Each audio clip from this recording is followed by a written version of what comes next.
মধ্যপ্রাচ্যে চলমান সংকটের বড় ধাক্কা লেগেছে এশিয়ার শীর্ষ অর্থনীতির দেশ সিঙ্গাপুরে।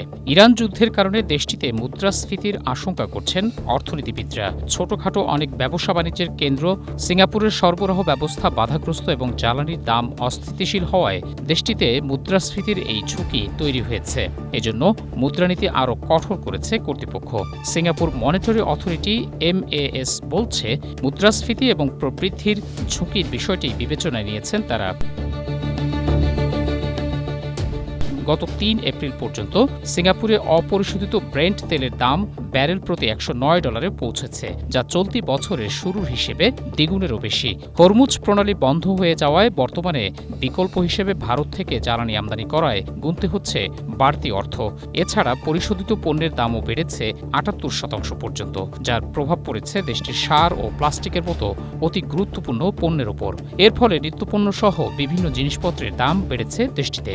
সামনে বিদ্যুতের দামও বাড়তে পারে বলে জানিয়েছে সংশ্লিষ্ট কর্তৃপক্ষ।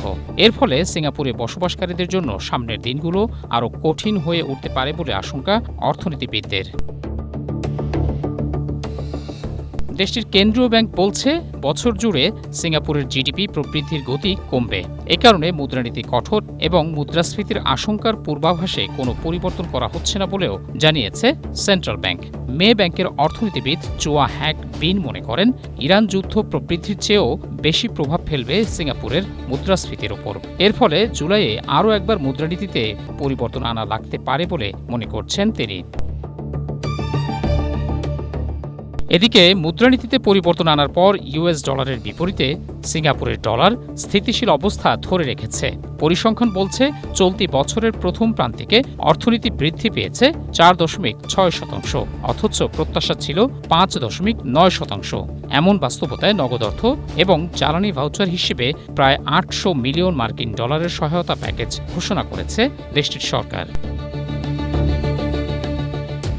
মহসিন কবির, এশিয়া পোস্ট।